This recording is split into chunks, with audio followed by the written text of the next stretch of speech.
You already know how this story goes. Or do you? EA Sports had been the king of the basketball video game scene for years, thanks to their incredibly popular NBA Live series. But slowly, a new company, now known as 2K, was gaining on EA. NBA 2K, thanks to its more sim-like gameplay and stronger attention to detail, was starting to overtake Live.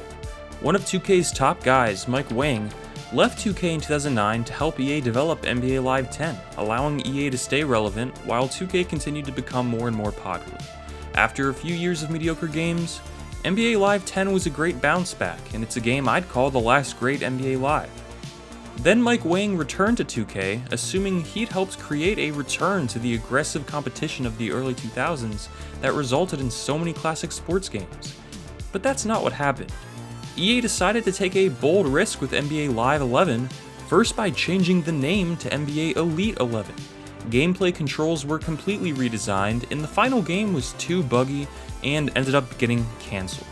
EA returned to creating NBA Live games, scrapping the name Elite, but could never recover, and today, NBA Live is basically dead.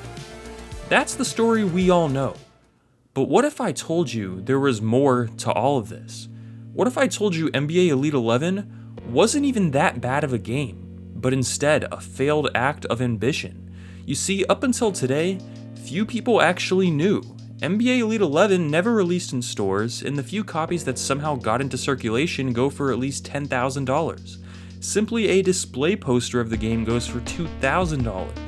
It was assumed that due to the new controls and the famous glitches, the game was trash.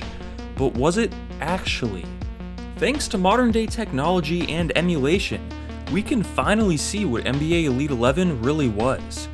In an old interview with former EA CEO John Riccitiello, I don't know if that's how you say his name, but I'm going to try to pronounce it like that the rest of this video, you can actually understand what EA was thinking.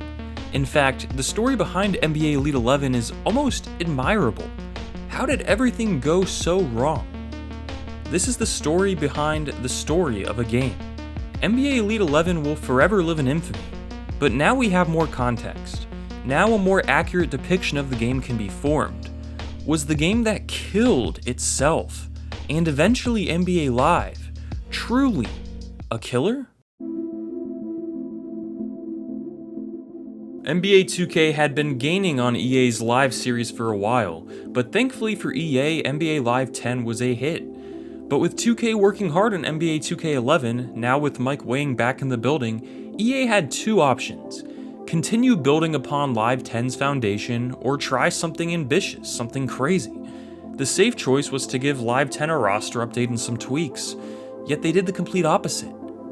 The development team in Canada came forward and they said, look, the way we're going to take 2K on is that we're going to fundamentally innovate, and we're going to essentially give you dual analog controls that give you an enormous amount of fidelity over the way you play the game.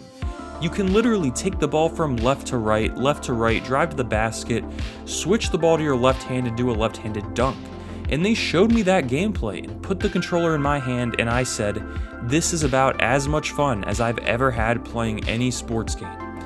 That was the former CEO of EA, John Riccitiello, in an interview from 2010. They said, we're going to do this for next year, but it was a complete rewrite of the technology. It was an ambitious plan. So ambitious, in fact, that the team was scrambling to get the game finished on time. Their idea was actually pretty unique. The game's producer at the time had previously worked on NHL games, where using the sticks to control everything was the norm. Instead of calling this game NBA Live 11, they changed the name to Elite, because EA said this was going to be a brand new game, not simply a follow-up to NBA Live 10. Fast forward to today, where NBA Live no longer exists, and EA Sports titles that do exist are anything but innovative. It's an interesting parallel, and it makes me wonder if the mistakes EA made with Elite 11 forever changed the company's development philosophy. Back in 2010, what EA was doing wasn't even that out of the ordinary. A few years back, EA had a baseball series called Triple Play Baseball, which they eventually rebranded to MVP Baseball, and after that, the series had great success. NBA Live, while an iconic name, had, despite the bounce back with Live 10, fallen off with the general sports gaming crowd. 2K was simply better at that point in time. EA figured if they wanted to stand a chance, they needed something fresh. We plan to profoundly evolve the interactive basketball experience in a way that the category has not seen for a decade, said Peter Moore, former president of EA Sports. In NBA Elite 11, we will introduce a gameplay experience that gives fans the control on the court that they have been begging for in a basketball game for years. NBA Elite 11 will give gamers the same skill set that a pro basketball player has at his disposal, the creative director of the game said. This is the first basketball simulation video game where you are controlling every movement, dribble move, shot, dunk, layup, steal, and block in real time with one-to-one control. You are no longer going to push a button and watch the computer generate a long animation sequence. It is like being on a basketball court with an amazing set of skills. This is going to change what people have come to expect from a basketball simulation video game. The game was heavily advertised and marketed, and people were interested.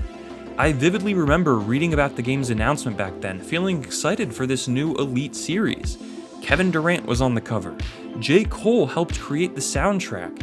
EA added Mike Breen, Jeff Van Gundy, and Mark Jackson as a new commentary team, along with accurate ESPN music and presentation elements. So what went wrong? Was this game actually the worst NBA game of all time?